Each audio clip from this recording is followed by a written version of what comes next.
Hi everybody! Today we are going to make goat milk cheese in this here pot.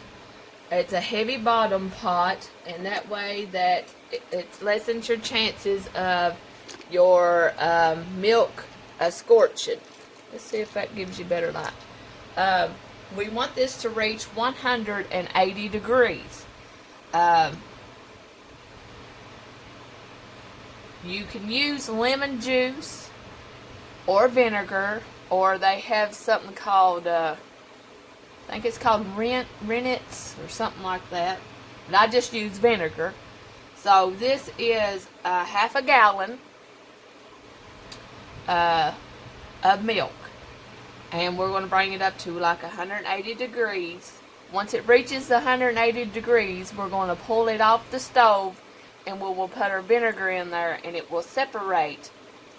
And it will curdle, and when it does that, that's how we're going to make cheese. We will strain it off of here into a towel or a cheesecloth. I don't have a cheesecloth, I have a towel, so we're going to put it in a towel and hang it and let it drip. Now, I don't like my cheese all the way dry like it calls for. It says for it to set 24 hours. I usually let mine set to 8 to 12 hours.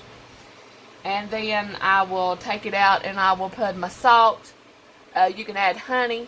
You could add herbs. A lot of things you can add to it, but I just like mine plain with salt in it.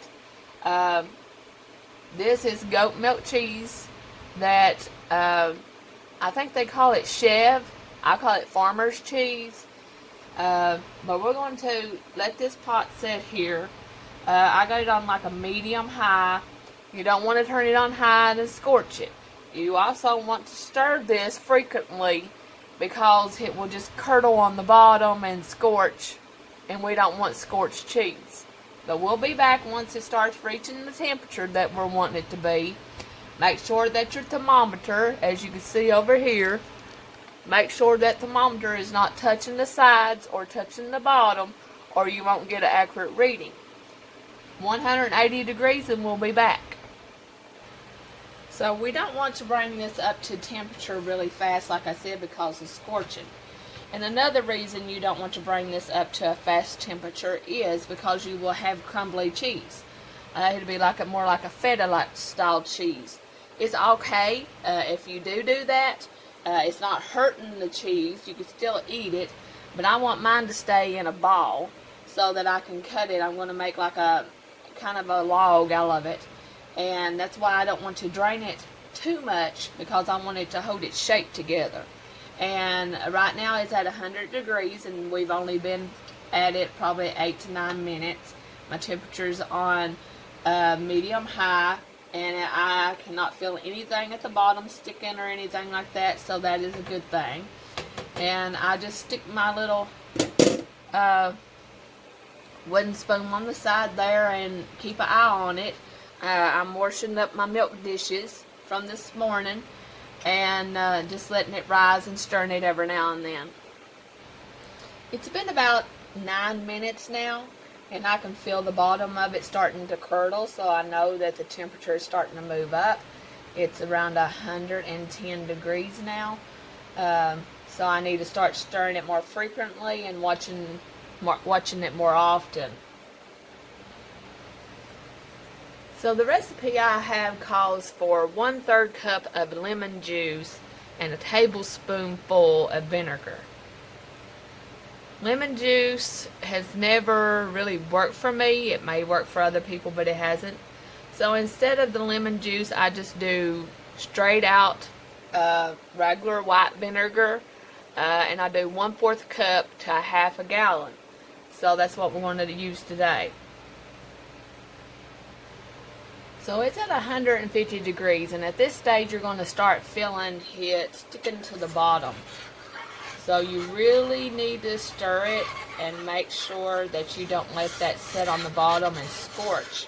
Even though we have a thick bottom pan at this point, it's going to start sticking. So we need to start watching it more often and really keep an eye on it, because it's going up in temperature pretty fast. We're at 175. At this stage, we should start seeing the top of it come to like a foam. You know how like if you make tomato juice, you'll start having that white frothy foam on top of it.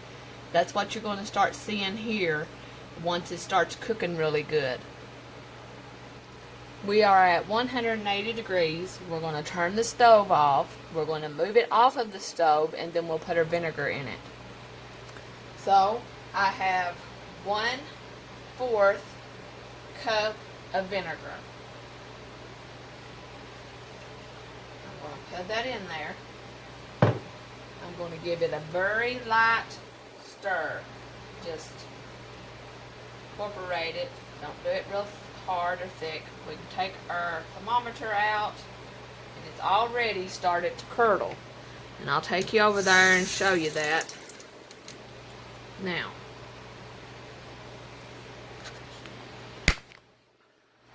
and there you see that it's curdling. We're going to let that sit there for a good 20, maybe 30 minutes. At this point, it's not going to hurt no more. It's just going to separate. The more it sits there, the more the curds separate from the whey. And the whey, you do not want to throw the whey away. that sounds funny, didn't it? You don't want to throw the whey away, because you can use that. It is good for the gut. It has good probiotics, antibiotics, not antibiotics, probiotics, maybe that's the word, for your gut. So we're going to save that also. But we're going to let it sit here for a little bit, and then we'll drain it off. And like I said, we're going to save the whey. I'm turning the camera over just a little bit so I can get, because I had it on front face. But this is what it should look like. When you pour that vinegar in there, if it don't look like that, then you didn't cook it long enough. And that's separating from that whey. And we're going to let it sit there and cool off. And maybe 35-40 minutes. We want this all to kind of clump together in a way. And separate from all the what looks like water, but it's called whey. And it's going to be beautiful cheese. I'm going to try to set you up where y'all can see this. And all I do is just got a cooker, and I've got one strainer, 2 strainers. And I'm just going to pour this in here. Now that should be like one big block.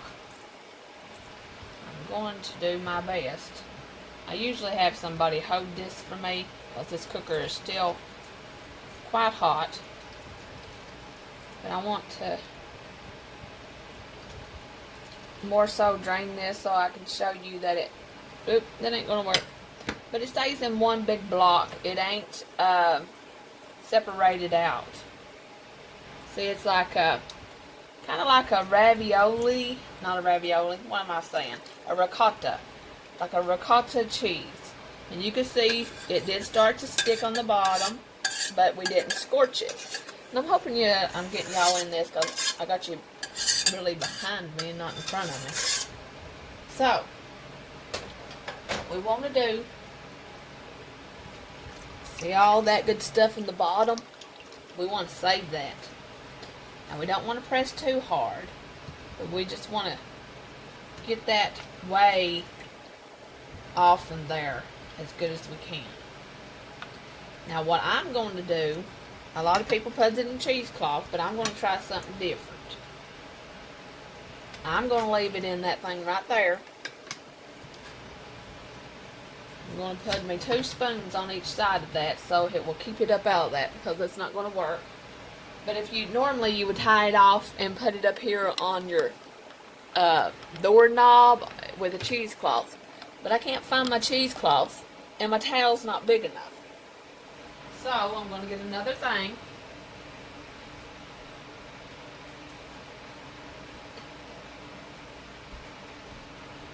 I'm going to get another one of my spoons. I'm going to try and make it work this way. I don't think it's going to work. Nope. So, this pot may be taller up. Let's see if that works. Well, that can do that. Let's drain this off in this the best we can. I'm trying something new because, like I said, I couldn't find my cheesecloth. You don't want to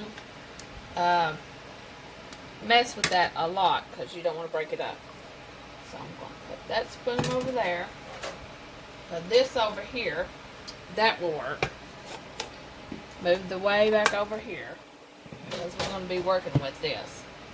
And that will drain down into that one. See how that's going to work? That's not setting all the way down in there. So I'm going to set this on its side just a little bit. Now, this is still pretty hot. So I can't wring out, but I don't want to wring it out. If I would have put it in a cheesecloth, I would have spinned it around a little bit and kind of wringed it out. But like I said before, I do not want this to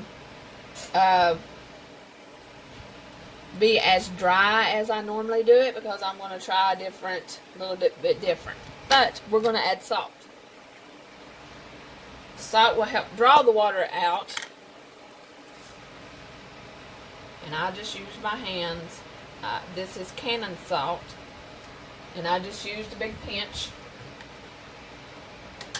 Yes, I am going to use my hands. This is for me. This is not for anybody else but me. So, this is kind of hot still. But I want to work that salt into this cheese. Now, if you're going to do this and give it to people, or share it with people, then you wouldn't do it. But I'm by myself. So I know my hands are clean. I've just washed dishes in bleach water. So I know they're clean. Always use one hand and keep the other hand out.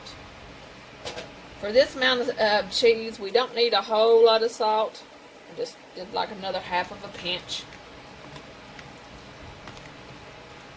Now, at this point, you wouldn't want to add the herbs because it's still too hot.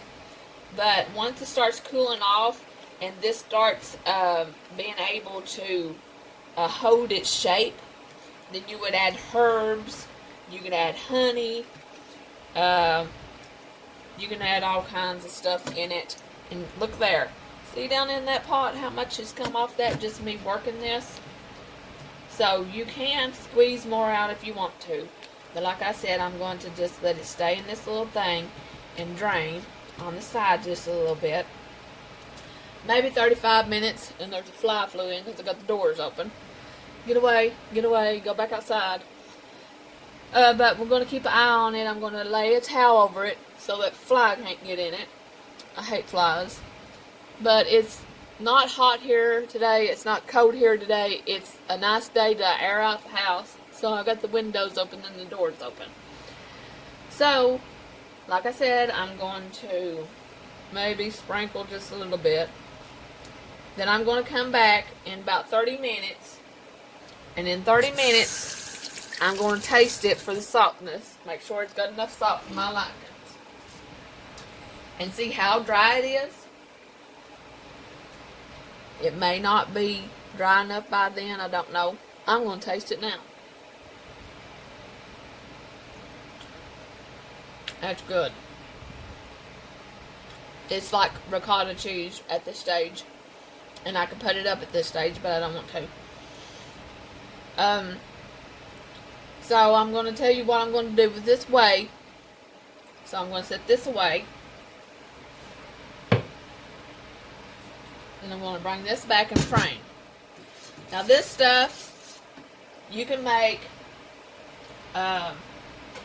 sauerkraut with this. You can use that as your liquid. Or you can use it, you can just drink it like this. You can just sip it and drink it. I'm going to pour it in this. And I'm going to use this in things that I make. You can put this in stir fries or anything. I don't think that's going to work. Let's get a bigger mouth thing, and then pour it from there.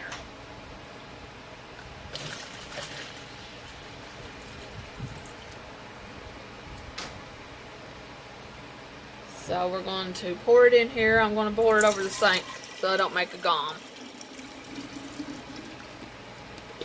And let's do it again.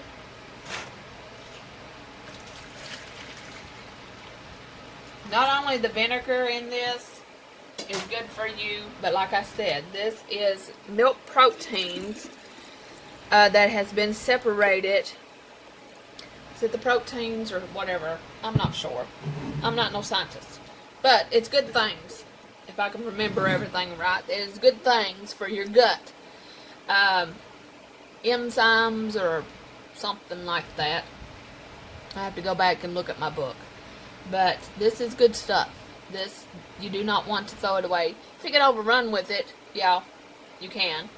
But this can be used in anything, soups, vegetables that you want to steam. You can just throw a little bit of this in there instead of water, and it gives you good things in your food. And like I said, sauerkraut is what I use it in the most. It don't have a vinegary taste or anything, but you can replace it in place of your water where you make sauerkraut. You will still have to put your vinegar in there, even though this has a little bit of vinegar in it. Most likely it's cooked off with all the heat and stuff, but this is good stuff, so don't throw it away. And you also can do this, like I said before, with whole cow's milk. Same process.